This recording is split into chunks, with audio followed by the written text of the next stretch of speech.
Welcome back to Cards and Comics. Today I'm going to give a preview of my upcoming 1990s baseball box breaks, right? It's a series of videos I've been doing. I'm over 60 boxes now, and these are unique boxes from the 90s.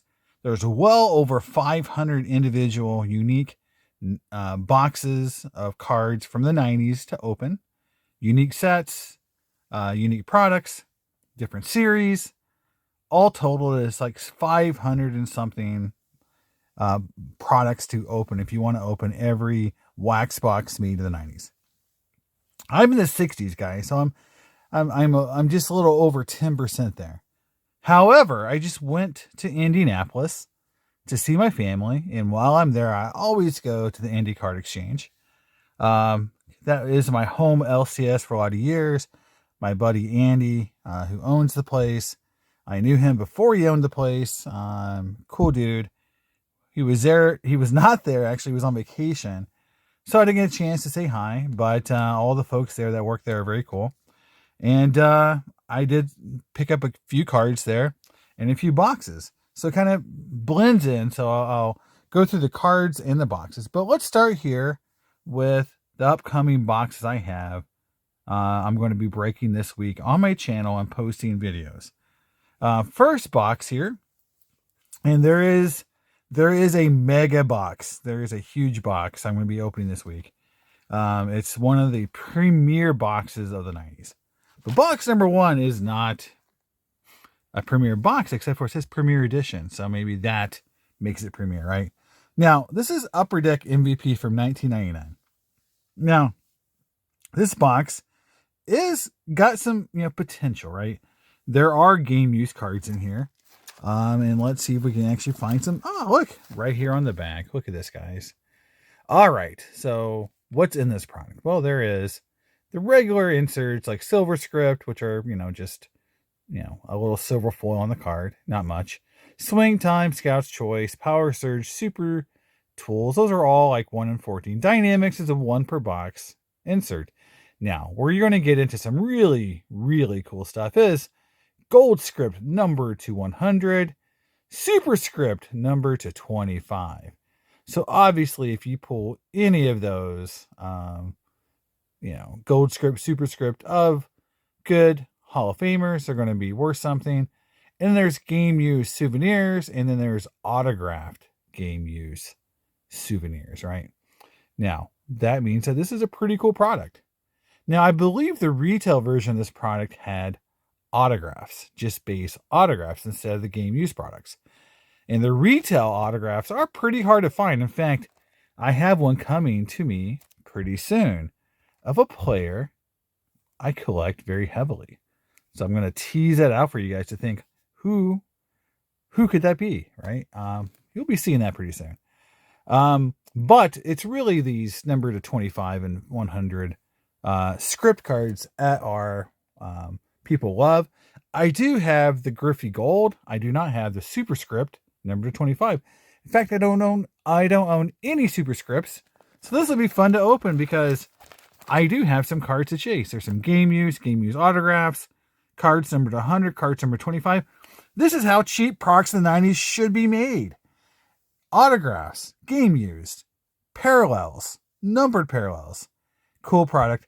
This product definitely is one of those A+ products from the 90s because it's cheap, because there's some good things to hit, and it doesn't make it boring. And I like the design. So overall, this is, even though it's on the cheap side, a cool product to open from the 90s. So I give this an A+ product. Next up, guys, is a box that confused the heck out of me.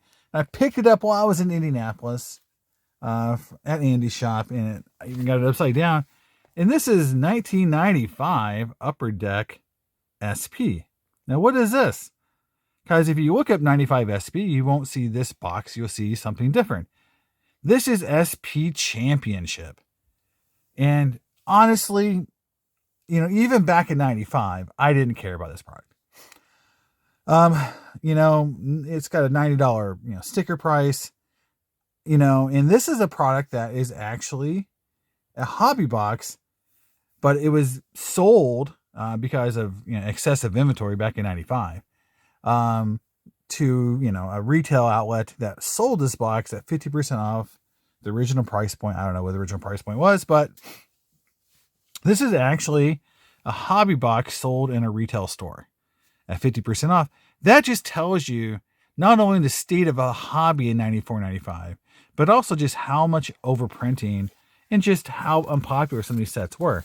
Now, this set is just confusing as heck because it's hard to find anything about this set.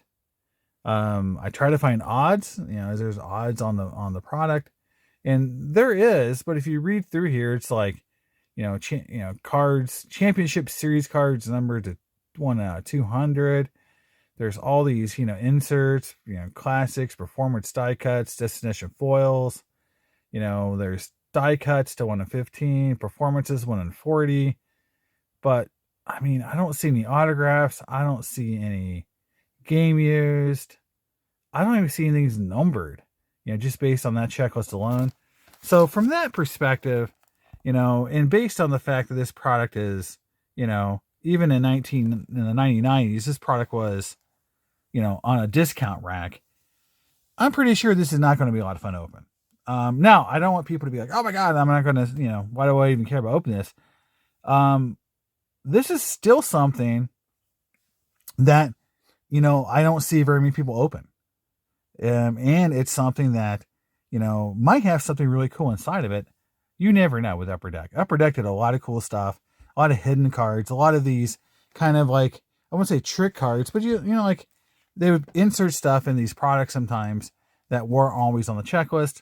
So this would be just, I know I'm not really hyping it up really well, but it's something that, I find interesting just because even back in 95, I don't really remember this product. It doesn't really look like it has a good checklist, but who knows? But again, it definitely was something that wasn't selling well back in the 90s. So from that perspective, this is definitely probably a C grade product. Whereas MVP from 99, A plus product because of the price point and the cool stuff in there, probably C level product. So, I'm going to open it just because it's on the checklist, but definitely something I wouldn't have opened probably, if I wasn't trying to open every product in the 90s. There's going to be a lot of those on the list. Unfortunately, not every product from the 90s was a winner. And this is definitely one of those ones that people kind of forgot about. All right, next up. Another, not even a product, but just a whole company that people kind of have forgot about, and that is Pacific. So this is 99 Pacific Paramount, right? So what was going on in Paramount? Well, this product is very clean, so that's what the cards look like. Nice card on the front to give you an idea of the clean design that was on here. But what I loved about Pacific back in the days is they gave you the whole checklist on the back in large print. Unlike Upper Deck, which puts on the side, which you have to get a magnifying glass out to see, you can read here pretty well that there is Platinum Blues numbered to 173, 1 out of 73 packs. There's coppers in every pack. Silvers numbered to 99. There's Team Checklist, 2 in a box. Personal Best, 1 in every box. Laser Choices, 1 in every 2 boxes, or 3 boxes. I forget. I think this is how many packs are in here? I wish it told it. 36. So this is a 36 count box. I do like the fact they do 1 in 37 to just in case they miss it. They're like, oh, well, it's not 1 per box. It's 1 in 37. So this is 1 in 2 boxes. Cooperstown bound 20 serial numbered sets. Hobby only. So, that's 1 in 361. So those are pretty tough to get. 1 in 361. And then the proofs are numbered out of 20. And then you get opening day issue cards, 1 per box. So there you go. It's going to have some hits. It's going to be pretty fun to open. Maybe we'll get one of these numbered out of 20 cards. Maybe get one of these out of number out of 99, or one of these Cooperstown bound cards. But again, this is very typical of Pacific back in the mid to late 90s. A lot of value, a lot of hits. Just, sometimes the designs were a little plain. Sometimes they had crazy cool designs that people still like. It's Pacific. It's not Topps or Upper Deck. And it's hard to get a lot of traction for Pacific cards, even if they're numbered. So I view this as a solid B product because there's a lot of stuff in here. And it won't be boring. We'll get some stuff. We'll get some hits. So It's kind of a B level, maybe a B minus. All right. Next up is a product that at one point was super duper cool. It had a great hit, a great card, and now due to steroids, the card isn't as great as anymore, and the set itself has really lost a lot of luster. But it's still a good product, still a lot of fun, and it was a serial numbered wax box. That's how cool people thought this product was, or how cool the manufacturer thought it was when they first launched it back in 94. This is 94 Leaf Limited, right? So this is again at the dawn of super high-end premium cards. So this is one of, so you had 93 Finest, okay, you had 94 Flair, and then you had 94 Leaf Limited. So there was this kind of like every product or every company had its own, let's say, flagship premium set. And over the years, they changed. So you had Finest and you had Topps Chrome, okay, which the flagship premium product. It changed a little bit over time. And collectors, tasting products changed over time. SPA became Upper Deck's premier product over time. And at one point you may have not thought of that product as the best product they made, but it was definitely pretty high end. And I think here, Leaf Limited, and if you look right here, you can see it was serial numbered out of 30,000. This is box 487 out of 30,000. Now, what's in here that's so unique or so cool? Well, it had these Phenom cards here, and it says around the front 1 in 10. And there was an A-Rod Phenom in here, and that was from 94. That's his rookie year. So he had a short printed, very nice looking card from a limited product from his rookie year. And that made a lot of people really want that card. I believe it's gold, versus silver like the rest of the cards. So again, is this an A+ product anymore? Probably not. Back when A-Rod was still on the Hall of Fame track, it didn't have the steroid issues that he is plagued with now. That card still be worth probably a good amount of money if he was still, someone that possibly could make the Hall of Fame. Who knows how those players are going to finally end up, but that really hurts that value. So this card has really gone down. This product has gone down. And so this is now just probably a standard B level, probably a B+ level, just because the cards are going to be very nice that are in here. So it's a great looking product. It's just the one big hit in the product is no longer really that valuable. So it really hurts the overall, kind of like grade of this kind of a product. So I give that product more of a B+, whereas Paramount's a solid B minus, and that, it's not going to, shake the world, but it's going to have some really fun stuff to open. That Leaf Limited is going to look great. It's just not going to have tons of products in there worth a lot. Now, the one thing that about Leaf Limited that is true is there's not very many 10s that come from that product. So maybe you can grade it out. If you get, say, a PSA 10 Griffey base card, it's already worth some money because they're pretty tough cards to grade because of how they're made, that foil. Now, the last product here, so again, this is product number 5. I'm going to be opening this week and posting on my channel. This is the big one. This is one that I've been waiting for a long time. I love it. Never open a whole box of it. I've opened a few packs of it, never a whole box. But here we go, guys. Here's the big dog. 99 EX Century from Skybox. 18 packs of hobby goodness here. There could be some massive hits in this product. Now, I do think this product is interesting because how it's advertised, right? The first thing that's being advertised here is Authentics, which is game-worn spike cards, which is pretty innovative at the time. Probably the first ever that did game-worn spikes. That was the lead-in. That was what was hot in the hobby. Now, the essential credentials, now and future, which are what people are looking for today, is kind of given the second tier status here. Now, we all know that we're looking for those essential credential cards, but if I got an Authentics card, I would be pretty happy. Now, I do believe there is odds. Here we go, right here on the side. So what do we got? Well, we got 90 veterans and 30 looks like prospects, 120 card set. 2 sequentially numbered essential credentials and and essential credentials now and future, right? No odds. And for everyone who knows how those run, they basically run like one, the credentials now runs basically card 1 is 101, card 2 is 202, all the way to the end of the set. Card 120 is 120 out of 120. And then as it runs backwards, card 120 is now number 1, is 101, or like they reverse the order. So whatever, if the card was, card number 5, and first time around it's numbered out of 150 or out of 5, second time it's numbered out of 115. Something to that effect. All right. Next up is the actual inserts, right? So this is 99. So you don't have, I call I think 98 had some better inserts, but you've got, let's see, trying to read what it says here. Something like, milestones of the century, sequentially numbered right here. Authentics, again, no number, both of these both of them are sequentially numbered. Favorites for Fenway, I've had the Griffey in here. That's 1 per box, or 1 per 2 boxes, and 15 Exquisite 118. So you're only guaranteed.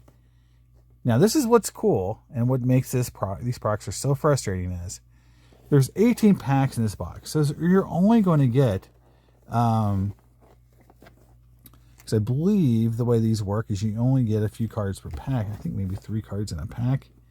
Yeah, you get 3 cards in a pack. So we're only going to get 54 cards in this whole box. 54 cards. Okay. The set's 120, so you're not getting close to the set. And you're only guaranteed 1 insert, right? The Exquisite. So, this is a definition of boom and bust. Now, let's talk about cost a little bit, okay? Now, this is expensive for a 90s box. I will give you that. These boxes are $500 to $600 a box. Now, for people who collect in the 90s, most of the boxes I open are average about $100. That's, a 99 Bowman's best box is between 80 and 120. The Paramount box was like $80. The MVP box was like $100. The, Leaf Limited is like 100, over 100, like 110, 120. So it's like, they're all, generally around that $100 range. This is $500 to $600 because of the potential with the credentials, right, of being massive. Fleur Brilliance, the Mystique box I just opened, they're all very expensive because there's some potential for big hits. But compare that to today's products, guys. Okay, Topps Black Chrome, was it Topps Black, whatever? The new, that's $400 for one on-card auto, basically, in another card.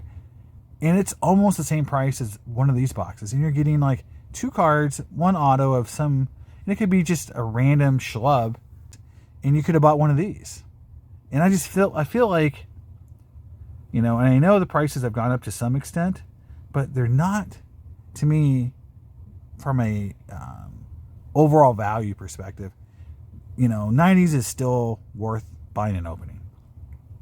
Because, you still have chances of great hits, but you're still much cheaper than opening something today. I mean, Top Sterling came out like $1,200 a box. Transcendent just came out like $20,000 or $30,000 a box. Flawless Basketball just came out at $20,000. Just kind of crazy. And so to me, this is still fun to open. And comparatively to what you're seeing in modern hobby, it's cheaper and more fun to open. So there it is, guys. That's the 5 boxes I'm going to be opening this week on my channel. So look for those videos. Comment below, which one you're most excited about seeing me open between 94 Leaf Limited, 99 Paramount, 95 SP Championship, and MVP, because I know most people will probably say this is number 1. So what's number 2? Which of the other 4 boxes are you most excited about seeing, guys? Because I know I'm really looking forward to this box. This is going to be a savor every pack type opening event. But the rest of them are going to be fun too. So let me know which one you think is number 2. Now, I want to also show you what I picked up card-wise at Indie Card Exchange from my buddy Andy's shop. So the first card is a really cool card. It's from 2002. Okay, this is Fleer Throwbacks. And it's a cool card, man. It's a classic clippings, Walter Payton, and you've got basically part of the patch here. And I just think that's so cool. And it's not numbered, but it definitely has the certificate as being game worn. So there you go. Game worn Walter Payton patch card. And I just love the three colors. It looks really cool, man. Love it. I know I've been collecting a lot more Reggie White cards lately, and I've got a whole bunch I just picked up that I'll be showing off pretty soon. So, but you know, I'm not a Walter Payton collector per se, but this card is really, really cool. So there you go, guys. Just a really fun card I picked up at Andy's shop. And last but certainly not least, this card was not on my radar, but, you know, I've recognized that, you know, this guy is one of the best players of all time.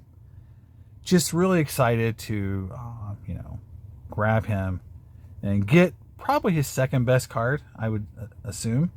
You can correct me if I'm wrong. I know he has some really cool rookie cards, but I think this is number 2. Let me know in the comments what you guys think.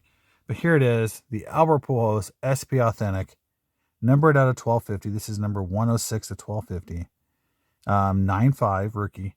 And I felt like it was a good enough price that I went ahead and bought it. I think it's in good shape. I looked at it really close. But, you know, I felt it was a good price. And, you know, at some point in time, I'd almost bought the Chrome Auto when it went down. You know, remember when it went way down over those years? And his 2001 Bowman Chrome. I had a dealer talk me out of it once. He was like, dude, don't buy this. This card's going to keep going down. You know, put your money in vintage cards and stuff like that. You know, I probably should have bought it. Just listen to my own voice. But, hey, look. This card's a cool card. It's really, you know, it's a numbered rookie card from Pujols. Probably his second most popular. And I'm just glad to get a really nice Pujols rookie to pit back and say I've got, you know, one of the best players of the 90s and 2000s right here. Or sorry, the 2000s. Probably the best player in the 2000s, right? I mean, we can say that pretty easily that he was the best player in the 2000s. So awesome to have one of his best rookie cards. A limited edition one as well. So there you go. That's the two cards I picked up. And I also picked up this card just randomly while I was in Indianapolis from a friend that was at the shop. O'Neal Cruz, Topps Chrome. I forget what set this is. I think like some kind of throwback. I don't know. Like there's so many Chrome sets nowadays. But O'Neal Cruz is having a good year. The Pirates are off to a good start. So I was able to just get this from a friend of the shop. So this was kind of fun. There you go, guys. That's my 1990s box preview video to get you guys excited about the box that I'm going to be opening pretty soon. And to kind of show you what I picked up at Andy's shop. Let me know what you think in the comments. Again, tell me what box you think is the best of the best of the rest of those other 4 boxes I talked about. Let me know which one you think. And I'll see you next time on Cards and Comics. Bye.